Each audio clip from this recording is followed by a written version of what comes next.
El libro de Segunda de Samuel. Mire el video de Primera de Samuel, donde presentamos a los tres personajes principales del libro: Samuel, Saúl y David. Y también el diseño literario del libro, que primero presentó a Samuel y luego trazó el ascenso y la caída del rey Saúl en contraste con el ascenso del rey David. Segunda de Samuel nos cuenta la historia de David como rey de Israel, y en dos movimientos.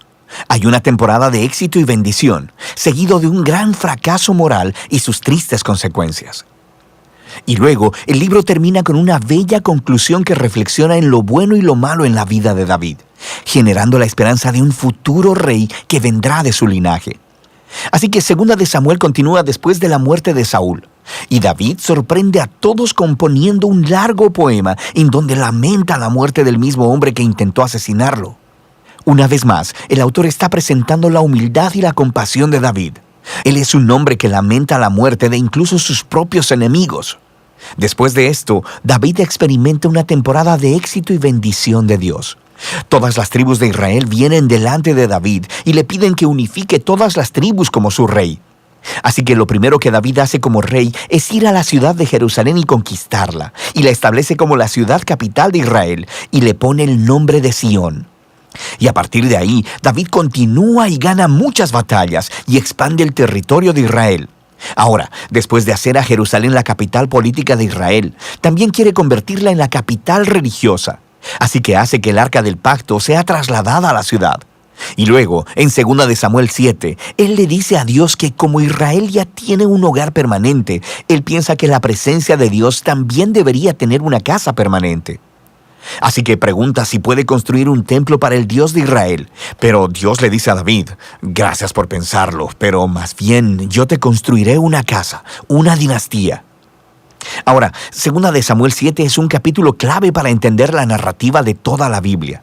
Porque aquí Dios le hace una promesa a David que de su descendencia como rey vendrá un rey que construirá el templo de Dios aquí en la tierra y establecerá un reino eterno.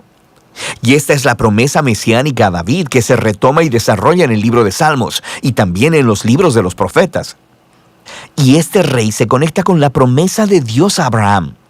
El futuro reino mesiánico será la manera en que Dios traerá su bendición a todas las naciones. Y es aquí, en medio de toda esta bendición divina, que las cosas salen horriblemente mal.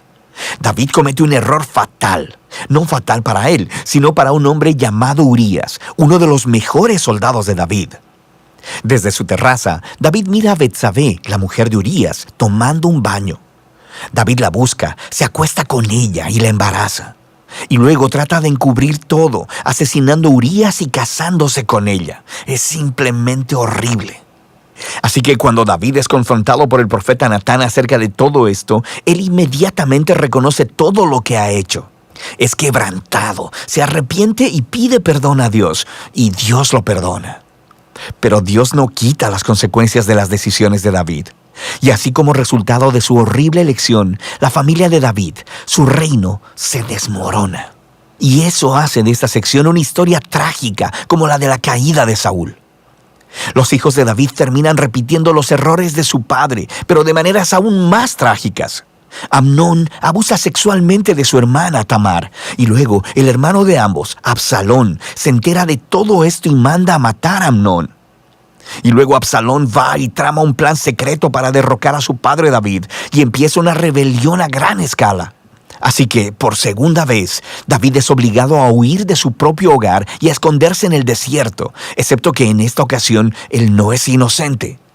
La rebelión termina cuando el hijo de David es asesinado, y eso rompe el corazón de David, y una vez más, él se lamenta acerca del hombre que intentó asesinarlo.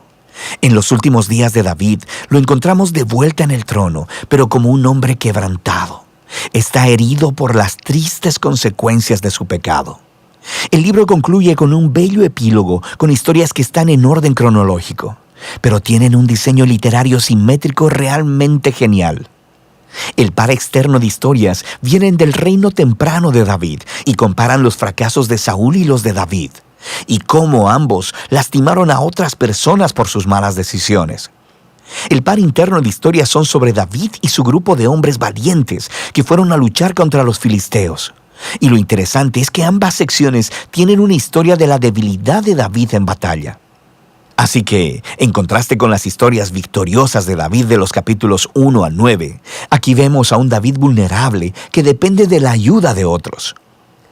El centro del epílogo tiene 2 poemas que funcionan como memorias, y David reflexiona en su vida. Y él recuerda los tiempos donde Dios en su gracia lo rescató del peligro. Y él mira estos como momentos en los que Dios fue fiel a su promesa de pacto hacia él y su familia. Ambos poemas concluyen al recordar la esperanza de la promesa de Dios de un rey venidero que establecerá ese reino eterno. Ahora, estos poemas y la promesa de Dios están conectados al poema de Ana al principio del libro. Y así, estos pasajes claves del principio, los del centro y los del final del libro, unifican todos los temas del libro.